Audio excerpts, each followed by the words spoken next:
Yeah, we're live. Morning, everyone. Welcome to this week's staff brief. I'm Paul Robinson. I'm the Chief Executive at the Trust.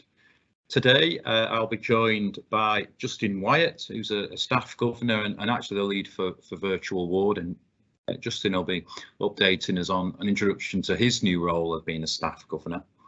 And I'll also be joined by Sharon Parker, a lead midwife, who'll be talking about the midwife lanyards that have been introduced and the contribution they're making to improving safety. Before I start, I just want to remind everyone to use the chat function if you've got any questions, and I'll kick off with a few headlines and updates. Firstly, COVID. For the first time for quite a while now, it seems that we've seen an increase in the number of patients testing positive, the staff absences, and also transmission rates in the community have all increased recently. So we've taken the decision that the social distancing that's in place should remain in place, and we originally planned to relax that next week. We won't be relaxing it, we'll be keeping it in place. We'll also be keeping under scrutiny, as I promised last week, the need to wear face masks. And it may be that in the next week you do see the need to wear face masks increase in those areas where there are outbreaks or increase in patient numbers. So we said there would be specific areas that might be more applicable to. So look out for those messages coming out through our communications channels this week. But we've just taken the decision today that we will not be relaxing the social distancing measures next week and keep under close scrutiny those patient numbers, staff absences and community transmission rates. So that's COVID. Just want to cover off a couple of other things. Firstly, huge congratulations to our respiratory physiology team here at Sherwood Forest Hospitals. The team have been successful and shortlisted for Health Service Journal Safety Award in the category of safe restoration of elective care services. So many congratulations to the team. The awards ceremony will be on the 15th of September, so we'll know on the 15th whether that has been a successful and winning nomination, but congratulations for getting onto the shortlist.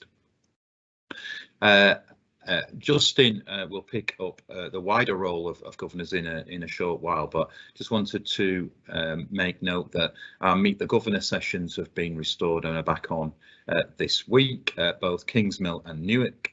At Newark, there's actually one that's taking place right now until 1 o'clock, and that's in the main corridor near the outpatients department. And then on Thursday and Friday of this week, between the times of 1 and 3 p.m. In the King's Treatment Centre here at Kingsmill Hospital, there'll be further events. So you can meet your governor and find out everything about being what a governor can do for you. And I'm sure Justin will give us that update in a short while. Last couple of things for today. Two really important things to mark this week. Firstly, today is Windrush Day. So on the 22nd of June 1948, the Empire Windrush arrived from the Caribbean with hundreds of people who were attracted here because there were post-war labour shortages in the UK, and many of them joined the new NHS. Well, the NHS that opened a month later, so the NHS opened in July of 1948, and those arriving helped rebuild our economy and also fill the vacancies in that brand new NHS, which at the time was significantly understaffed. We might think that times haven't changed that much since 1948, and in that respect that might be true. But over those 74 years, those overseas colleagues who chose then and continue to choose to come to the UK and work in the NHS, we're really grateful that you've chosen Sherwood and a place to work, and we thank you for the contribution that you've made. This week is Armed Forces Week across the UK, and indeed Saturday is Armed Forces Day, and it's an opportunity to show our thanks to our armed forces community, serving personnel, veterans and armed forces families for the sacrifices that they've all made to protect and serve our country. And Sherwood Forest Hospital signed the Armed Forces Covenant in 2016, and this is this is a way to formalise our support for Armed Forces community, and commits us to ensuring that Armed Forces community will not be disadvantaged when they, in whatever way they come into contact with the trust, be as a patient, visitor, member of any of our teams, or applying for a role here at Sherwood. And then ahead of the Armed Forces Day in September, I'm really pleased that we're announcing that we will be working to gain accreditation from the Veterans Covenant Healthcare Alliance, and this further strengthens our commitment to supporting our armed forces. So if you're interested or links to our armed forces, and you're hearing this and you want to get involved as we work towards the accreditation, then please let the comms team know. Use the communications team inbox number so we can put you in touch with the project team. If you are a member of the armed forces, or a veteran, or your forces family, in supporting a family member, then thank you for everything you do for the country to keep us safe. So yeah, great couple of things there to mark the week and the days today and on Saturday. So I'm just checking in the chat. Don't have any questions as yet. Please keep them coming should you have any. Been joined by Justin. Welcome, Justin. Hello there. So you're the lead for virtual ward, I know that, but also you're a staff governor. I was at the welcoming into the new raft of new governors a couple of months ago, and I particularly welcomed you and misnamed you as well. So apologies again for that, Justin. Hope I didn't upset you. And certainly, you know, I'm sure that everyone wants to understand the role of being a governor and exactly how they can contact you and what you can do on their behalf. So I'll hand over to you if that's okay.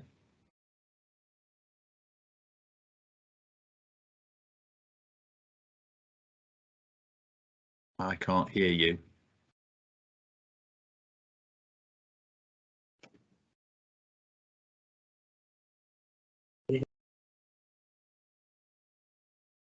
Mute yours and just go through this line. If you just talk now. Yeah, can you hear me now? Yeah, loud and clear, thank you. All right, sorry about that. A few technical issues. So yes, I've only been in the governor's role for a couple of months now.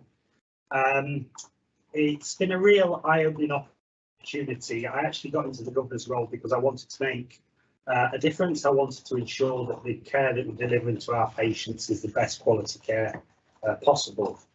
And I thought I would be good for that role because I've been in the trusts, you know, 6-7 years now. I've worked in many different departments. I still work on the front line, still do clinical work. And I think I'm quite well respected around the organisation, and people tend to talk to me quite a lot. So the role of the governor ultimately is to ensure that we're delivering the best quality care possible to our patients, to hold our non-executive directors to account, but also make sure that the decisions that we're making, either locally or strategically, are, you know, with the heart of patients at the heart of that decision making. So what have I done over the last couple of months? We've been on the Board of Governors meeting.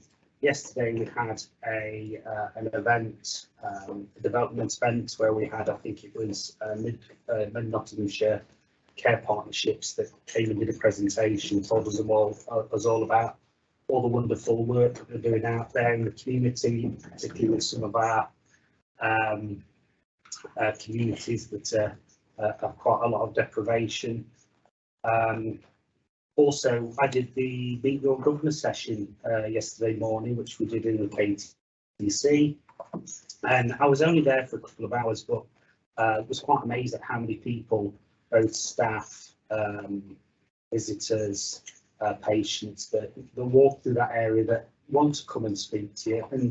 And those people, you know, I gave you compliments on the care that they've received as a patient. Also, other people that raised some concerns or areas that we can improve as well. So, you know, again, feeding back on positive things, or telling, you know, we need to improve. As a governor, we're not there to solve everybody's problems, but at least we can log their concerns, we can signpost them, we can advise them where to go, or we can raise these concerns with the other relevant people.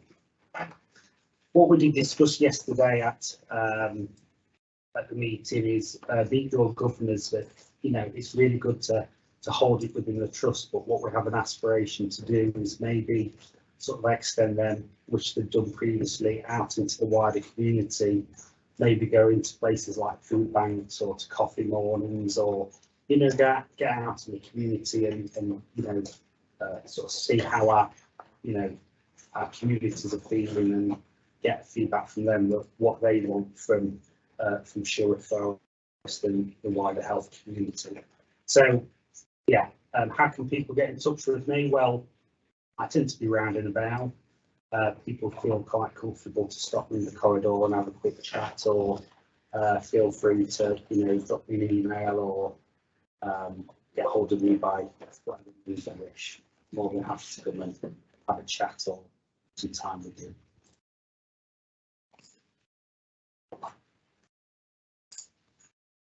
Thanks, Justin. What I know you were able to take part in the Meet Your Governor yesterday, and indeed, as you were saying, that people have already started to speak to you on the corridor. What are the themes that are coming through in terms of things that are sharing that you think that actually, as a governor, you can make a real difference in?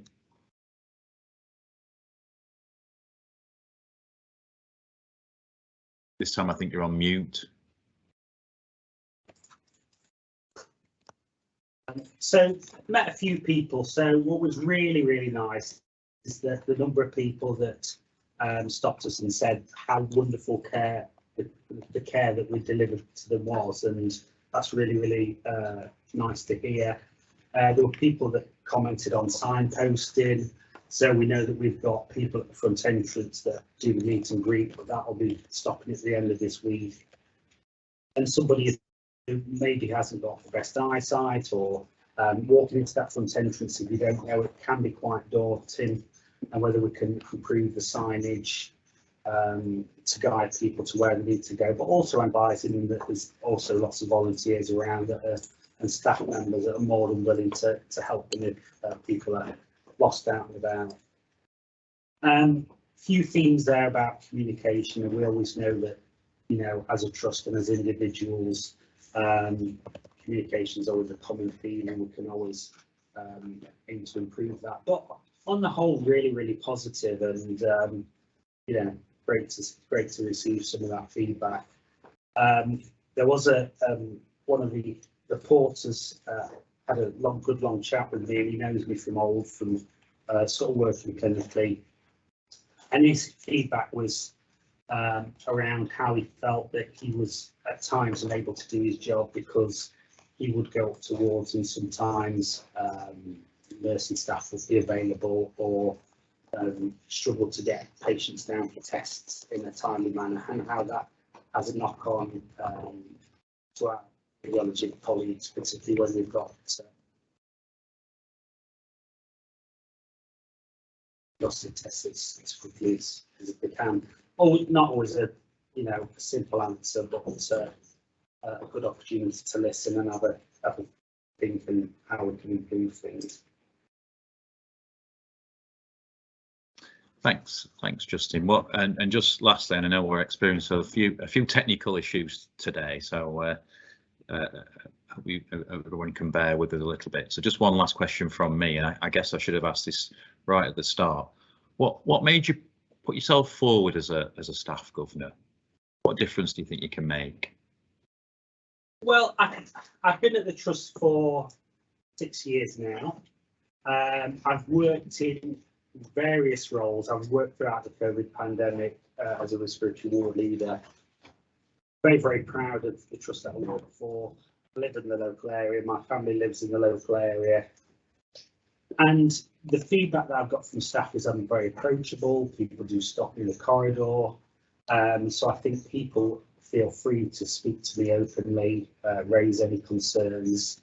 And I guess I can use that sort of presence and being well known around the trust to to listen to people's thoughts, ideas and concerns and hopefully address them.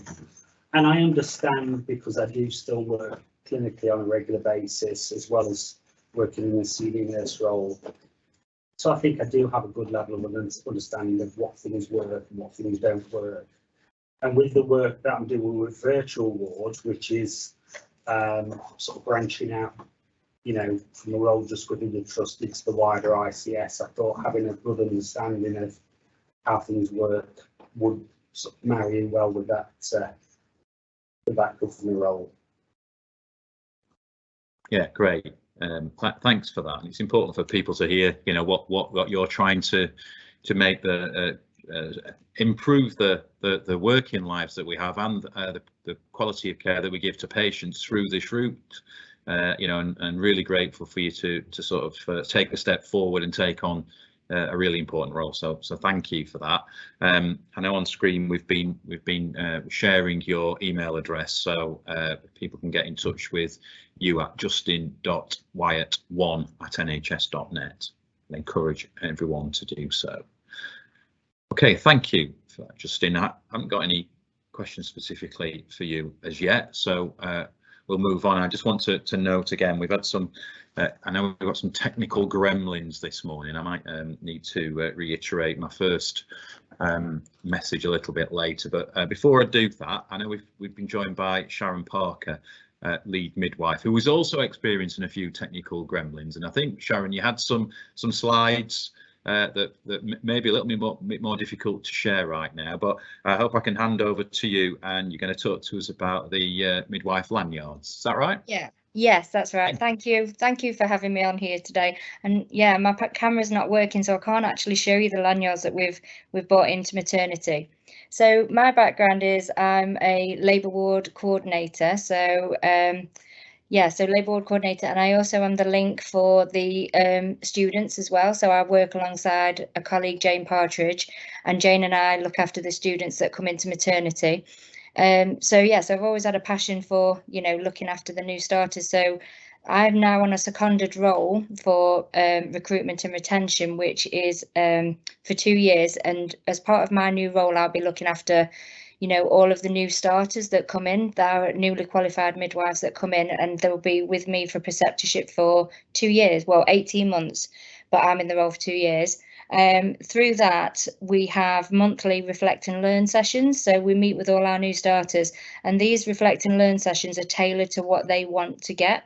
So they have 3 hours each month. So we have, you know, whichever they want to pick to get a learning session. So we had one of the doctors come through, go through the bloods. We played around with, to us, is called an FSC, which is a fetal scalp electrode, which connects to a CTG so that we can continuously monitor babies. So a few of them had troubles trying to attach these. So we, again, did a learning session on how to apply these. We had point of care come yesterday. So, and then at the end of that, we have a reflective discussion, because I'm also PMA trained. Well, I should get my results back in a couple of weeks. So I'll be PMA trained. So we're doing a reflective discussion about how they're all getting on in practice. And it was through one of these reflective discussions that one of our newly qualifiers that hadn't trained with us and doesn't know any of our obstetric team. And she said that when she comes out of her room to hand over a lady to the obstetric doctors, everybody's wearing scrubs. So she doesn't know how to identify each other by the roles, and reversibly, they don't know that she's a brand new qualified midwife that may need additional support. So on the back of this discussion, I took it to our, you know, Paula, our head of midwifery, and all of our leads within our obstetric team, and asked how we could, you know, change this. And the idea came about that we introduced lanyards based on a brand newly qualified midwife, which is, I'll mention her, so if she listens to this back, her name's Charlotte Raleigh. So it was her idea, and all I've done is been able to facilitate that. And all it is a lanyard that says their job role. So the consultants wear one that say that obviously they're consultants, the registrars, the SHOs, us as midwives, but our brand new starters also have one that says preceptorship on.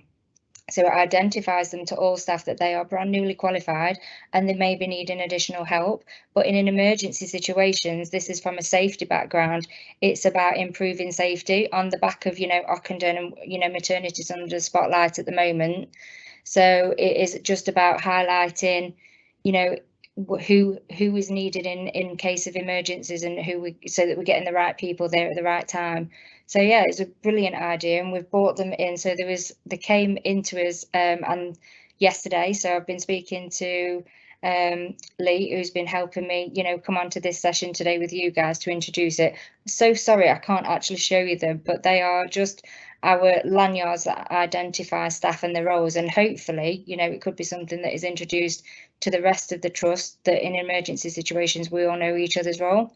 And I think it's going to be taken, I'm going to try and take it a little bit further within maternity, so that we can have notice boards up with the team of the day, so that we know who's the team of the day within maternity. So yeah, and in theatres as well, because obviously we're not wearing the lanyards in theatres, so I might see how we can change things in theatre so that we can all identify everybody. But yeah, so that's where we come from. But yeah, we've also as part of my new role done recently the first one for maternity. We had a Midwifery Careers Day last week, and that was open to all our third year students, not just the ones that train with us, but external candidates came to us because we had a job advert out. We had 36 applicants for the new starters to come in. We interviewed 19 last week over 2 days, and we've successfully recruited 12 new midwives. So yes, exciting times for us in midwifery. So is any questions about the lanyards? Thanks, Sharon. Yeah, incredibly exciting times, as you say, and it sounds like a fabulous idea that we have to keep mentioning Charlotte's had the Absolutely. idea, don't we? I realise that. So well on Charlotte for having the idea. What a fantastic idea, and clearly transferable to other clinical areas as well. And I'm really pleased to hear that you're considering that. I mean, that clear recognition of roles is something that's going to make a real difference in certainly in improving safety and understanding of each other's roles in clinical areas. So thank you for that, Sharon, and indeed to Charlotte. Absolutely. So I think there'll be coverage of the lanyards and hopefully some pictures that we can see, Sharon. Yes, I'm so sorry, because I've been in touch with Lee, so Lee's going to help me get it on the Facebook page, and I'd like it, if we could, to have it on, the screensavers on the computers. I'd like it on there just to showcase her idea, because it's not my idea. I've just been able to facilitate it for her. Well, Lee can make that happen, so we'll leave that with Lee to help. I've got a couple of questions. So the first question, will there be an article in the bulletin with different lanyards to raise awareness? So I think we've just covered that and said yes, we will make sure that everyone gets awareness of that, and hopefully we can understand how it can lead to being transferred to other clinical areas as well. So great, thank you. And then another question for you. Can you tell us more about the PMA role and including what it stands for? Yes. So the PMA stands for Professional Midwifery Advocate.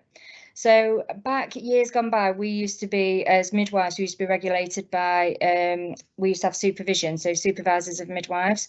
And obviously going back to the challenges within certain hospitals, so supervision was then disbanded and taken away just because midwives weren't investing in midwives effectively. So supervisors of midwives were then taken, but they did recognise that the supportive aspect that supervision gave to midwives was, it was needed, because so that's why the PMA role came about. So it's a supportive aspect of what supervision was. So through that we can, do restorative clinical supervision, which is, and providing that wraparound support really for midwives if they go through any, incidents, any coroner's cases that they may be needing to be involved in. We can support with appraisals, career coaching, And it's just about, you know, it doesn't need to be work related. It can be something that's in their personal life that could be affecting work, that they just need additional support. We're not counsellors, we're not trained counsellors, but it's about recognising what we can do for each other as a profession and colleagues. So yeah, so it's quite an exciting one. It's what I'm passionate about, is supporting each other as colleagues.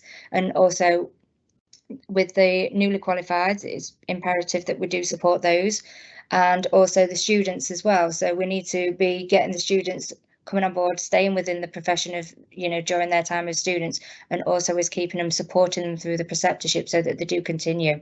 But so the PMA role is really, I think, I believe I'm passionate about it, is making sure that we can all stay well and have that good work-life balance, and are looking after our own well-being so that we can continue to look after others. So yeah, it's just providing that wraparound support for staff. Yeah, so it's very good. Really important, you know. Absolutely. Nursing have absolutely. adopted it as well, haven't they? So nursing have not had anything like that. So nursing have now got PNAs, so professional nurse advocates, which is the same. So it's really exciting for nursing as well. Well, Sharon, you've just answered another question. So a specific question on is there a nursing equivalent to the PMA? So it's called a PNA. Yeah, PNA. Okay. It's only just, I don't think it's been, in fact, because obviously I'm just completed my training and submitted my master's module for the assignment for that, so I've looked into it. So PNAs, professional nurse advocates, I think it was only introduced in 2021. Someone may correct me if I'm wrong, by all means, but I believe someone has just confirmed it, the professional nurse advocate role is similar to PMA, so you're absolutely right. And before we just move off that topic, you mentioned that you're waiting for some results, so good luck. Oh, thank you. Results when they come through. Thank you. One other comment, a great idea regarding the lanyards, especially when everyone is in scrubs. Well done, Charlotte. And then a further sort of adjunct to that, which was I often get mistaken for pharmacy when I'm on the ward. So there's a recognition aspect that goes with everyone's role. Yeah. Another comment for you, Sharon. What a fabulous approach you have. Professional advocacy would be useful in many areas, I'm sure. So yeah, you're a lead advocate for advocacy. Absolutely. If I only say that, I'd make it be more meaningful. But you get what I'm I am very passionate about it. Paul is also nominated to be, because obviously my role is on the back of NHS England and it's seconded, but they also do midwifery advocates, and Paul has nominated me to be a midwifery advocate for the region as well. So yeah, I'm very, very fortunate in this role at the moment. Fabulous. That's a great idea. Flying flag. And someone's had the idea that it would be great to hear more about PNAs and PMAs on another team brief. So Lee and the communications team will no doubt be in touch again, Sharon, to understand more, and how we can talk about that at greater length on another team brief. So thank you for the update. Thank you. And another comment around Alison Davidson. Davidson is one who knows and can update on PNAs. So alison.davidson3@nhs.net. for professional nurse advocates. Okay, so I think that's the comments that I've got that I can see for yourself, Sharon. I've got one for you, Justin. I think you've been offered another role here. Justin, you would make a fabulous wellbeing champion alongside your role as a governor. There's a smiley face that accompanies that. So I think it's a hint and a nudge, but I think that's a great idea for you to consider, maybe. Busy professional life, I understand. Okay, so can't see any more questions in the chat, although I will give a minute just to see if anyone has anything. And whilst I cover off the first message that I gave, I understand there were some technical gremlins and I may have been talking over myself, so you might have heard two of me. So I just wanted to make sure that everyone hears the message about increased COVID rates in the community, the increased COVID positive patients and the increased absences due to COVID that we're experiencing at the moment. And that has led to a decision that we've taken that the social distancing measures that we have in place will remain in place. We had planned to relax these next week, but we're not relaxing them next week. They will remain in place, and we will continue to scrutinise the need to wear face masks. So at the moment, we're not restoring the need to wear face masks across the trust. You will see areas where face masks are now required, and that's where there's been an outbreak or an increase in transmission. So you will see that has happened, but it's not a blanket reintroduction of face coverings.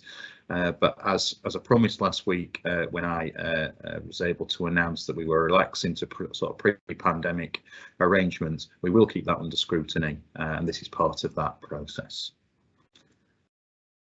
Okay, so I haven't seen any more questions in the chat, so I'll bring today's staff brief to a close, and thank Justin and thank Sharon for their really interesting and innovative updates that they were able to give. Thanks to everyone for joining today and to bearing with the technical issues that we experienced. I hope we'll get back on track next week. I'm not around next week, so Dave Selwyn will be, the Deputy Chief Executive and Medical Director will be hosting the staff brief, and I hope you'll be able to join him then. In the meantime, I hope you have a good week and are able to get some downtime and rest time over the weekend. So thanks for joining, and I'll see you when I return.